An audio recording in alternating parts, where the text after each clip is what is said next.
Welcome to Web India News.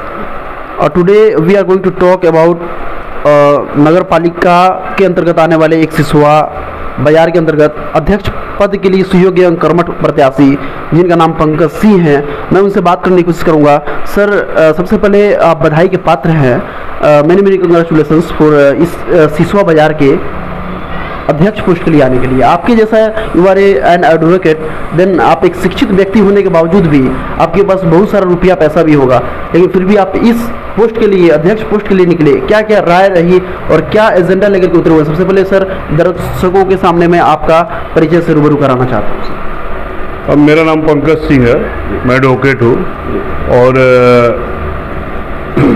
मतलब जितनी कुरीतियाँ चाहे भ्रष्टाचार हैं उनके मन में एक आक्रोश था तो ये था कि जो है कि लगाम अब लीडरशिप अपने हाथ में ली जाए, और जब तक हम लीडरशिप नहीं लेंगे तब तक हम भ्रष्टाचार को दूर नहीं कर पाएंगे। तो हमारा मेन जो थीम है कि हमारा जो सिसवा बाजार है इसका अपना जो है आधार जैसे UID बोलते हैं, उसमें इसका अपना कोड ही नहीं है। हमको सिसवा खुर्द लिखते हैं चाहे सिसवा बुजुर्ग लिखते हैं, लेकिन सिसवा बाजार नगर पालिका या नगर पंचायत नहीं है। जबकि निचलौल और महाराजगंज दोनों उसमें फीड है। हमने विधायक जी से भी कहा, हमने माननीय सांसद जी से भी कहा, हमने पूर्व नगर पालिका अध्यक्ष से कहा, लेकिन उस पर कोई सुनवाई नहीं हो पाई।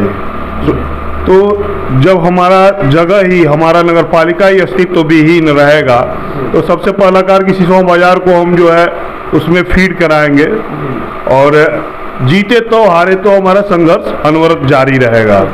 Sir, this is my first question कि आपका जो सिंबल है ये गर्ल्स एंड बॉय, तो ये लड़का लड़की का सिंबल है। सर, क्या सोच करके ये सिंबल लिए हुए हैं और काफी इसके पीछे राज क्या है सर?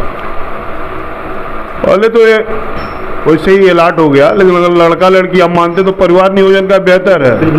परिवार नियोजन के लिए बेहतर है कि केवल 2 संतानें रहें, जिनसे एक लड़का और एक लड़की, जिससे जो वो भी बना रहे, अनुपात भी बना रहे बच्चों का, और बस परिवार नियोजन के लिए। बिल्कुल सर। पंकज सर, आपका एजेंडा को 1 बाय 1 करके हम अपने दर्शकों को दिखाएंगे, और सिसवा बाजार में नगर पालिका के अंतर्गत आने वाले जितने भी यहाँ के पब्लिक है सबको मैं दिखाने की कोशिश करूंगा कि आपका पहला एजेंडा क्या है, और 1 बाय 1 करके सारे एजेंडे को आप उसको 1 बाय 1 का हमने अपना मैनिफेस्टो घर घर में पहुँचाया है। घर घर में पहुँचाया है अपने प्रचार वाहनों के द्वारा। और पहला हमारा 1 by no service no tax. अगर आप टाउन एरिया कोई सर्विस देती है और सर्विस यदि बंद हो जाती है, फिर भी हमने झेला है। जैसे पानी का नल है, नल से टूटी गिरना भी बंद भी हो गया तब भी उसका बिल बनता रहता है। हमने 1.5 साल का ऐसे पैसा दिया है, बिना पानी गिराए पैसा दिया, तो हमको लगा कि ये समस्या खत्म होनी चाहिए। अगर कोई भी दरखास्त पड़ती है तो 24 घंटे के अंदर या तो उस सर्विस को बहाल कर दिया जाएगा या उसका बिल बंद कर दिया जाएगा जब तक वो सर्विस बहाल नहीं होगी।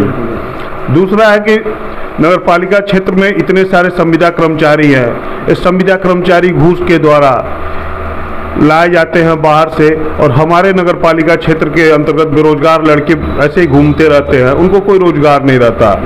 तो हमारा दूसरा एजेंडा है कि नगर पालिका क्षेत्र के ही जो है सारे जितने बेरोजगार फेयर भर्ती करके तुरंत 24 घंटे के अंदर जिनका रिजल्ट निकल सके, तुरंत इंटरव्यू, तुरंत रिटेन, तुरंत वाइवा, सारी चीजें करके 24 घंटे के अंदर रिजल्ट निकाल के फेयर भर्ती की जाएगी, और सब नगर पालिका क्षेत्र के अंतर्गत ही लड़के और लड़कियां रहेंगे।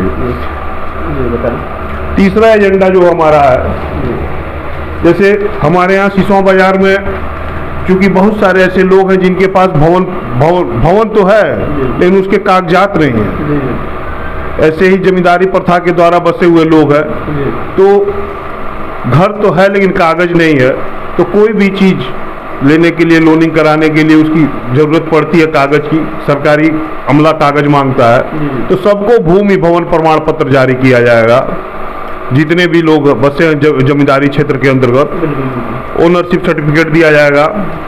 सभी गरीबों को जो बच गए हैं उनको शहरी आवास दिया जाएगा, और चूंकि टाउन एरिया नगर पालिका क्षेत्र बहुत लंबा हो गया है, बहुत लंबा हो गया, तो रोज रोज टाउन एरिया सारी सर्विसेज जितनी भी टाउन एरिया के द्वारा दी जाती है नगर पालिका के द्वारा वो सारी ऑनलाइन की जाएंगी और 24 घंटे के अंदर उस पर कार्रवाई होगी और वो प्रोसेसिंग में आ जाएंगी और अतिशीघ्र उसका समाधान कर दिया जाएगा और नेट ही के द्वारा आप चाहें तो वो निकाल लिया जाएगा बाय इंटरनेट। हाँ, बाय इंटरनेट ही।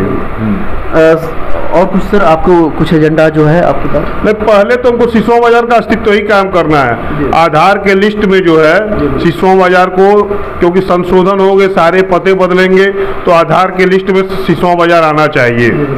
और दूसरा, नगर परिषद के जितने ठेके हैं वो सब हमारे स्थानीय लोगों को दिए जाएंगे और किसी बाहरी को नगर परिषद का कोई ठेका नहीं दिया जाएगा।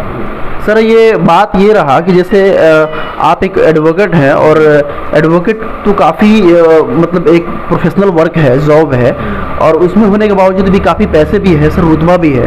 तो आपको इस फील्ड में आपको लोकतंत्र में आने की क्या वजह हुई? पहले तो हमारे जितने बड़े नेता रहे जिन्होंने देश स्वतंत्र कराया, एक तरफ से देखिएगा तो सारे के सारे एडवोकेट ही रहे। तो एडवोकेट एक शिक्षित वर्ग होता है और उस शोषण को बर्दाश्त करते करते जो है वो थक जाता है, तब विद्रोह करता है और ऐसे ही विद्रोह में पंकज सिंह पैदा होते हैं। क्या आपको लगता है कि हाँ एक एडवोकेट को इस फील्ड में उतरना चाहिए? एकदम उतरना चाहिए। हम नहीं उतरेंगे तो कौन उतरेगा? हाँ, चूँकि दर्शकों को मैं बता दूं कि एडवोकेट जो होते हैं ये सारे आर्टिकल्स के इन सारे आर्टिकल्स को रीड किए हुए होते हैं और हालांकि कहा जा सकता है कि सबसे बड़ा अगर एक कहा जा सकता है कि इतने सारे आर्टिकल्स जो अच्छी तरह से पढ़े हुए हैं, सारे संविधान को, सारे कॉन्स्टिट्यूशन को अच्छे से पढ़े हुए हैं, तो वो ना हो कहीं देश को अच्छे ही मोड़ पे ले जाएंगे। जैसे कि भीमराव अम्बेडकर जी कितने अच्छे मोड़ पे, और सारे गांधी से लेके नेहरू तक, हम भीमराव अम्बेडकर जी और अन्य सारे बड़े नेता, चाहे सरदार पटेल हुए, ये सारे बैरिस्टर या एडवोकेट ही होते थे और इन्होंने अपने देश के लिए जो है लाठियां तक खाई, वो भी अच्छा प्रोफेशन बना सकते थे। अंग्रेजों के द्वारा बहुत लालच दिया गया उनको, बहुत सारी रियासतें उस समय दी जा सकती थी, लेकिन उन्होंने जेल जाना पसंद किया। लेकिन जो है देश के आज़ाद कराया। तो चूंकि देश आज़ाद हो चुका है, लेकिन भ्रष्टाचार का कीड़ा भी हमारे समाज से गया नहीं है। तो आप चाह रहे हैं कि सिसवा को भी इसी तरह से आज़ाद? हाँ, सिसवा को जो है भ्रष्टाचार से मुक्त कराया जाए और सिसवा ही नहीं, धीरे धीरे ये आंदोलन पूरे देश में ले जाया जाए और इसको भ्रष्टाचार से हम लोग को संघर्ष करना पड़ेगा। सर आपका चुनाव चिन्ह क्या है और आपको 13 तारीख को कल वोटिंग होने वाली है, तो दर्शकों को बताएं कि क्या रुझान रहेगा कल के दिन और मेरा सिंबल क्या है और कितने नंबर पे है? नहीं, लड़का लड़की हमारा चुनाव चिन्ह है और दर्शक देख लेंगे, नंबर तुमको याद अभी नहीं आ रहा है, दूसरे पन्ने पर पहला है। तो बता दूं दर्शकों, सभी जितने भी दर्शक देख रहे हैं वेब इंडिया न्यूज़ पे, तो हमारे पंकज सिंह जी काफ़ी उत्सुक और एक अच्छे एडवोकेट भी हैं और एक कहा जाए तो ये लीडरशिप में, लोकतंत्र में नहीं आने के बावजूद भी ये अपने कर कमलों से बहुत सारा लोगों को सेवा करने का मौका भी दिए हैं। बन रही आप लोग वेब इंडिया न्यूज़ पे, मिलते रहेंगे हम लोग हर पल की खबर के साथ। नमस्कार, धन्यवाद।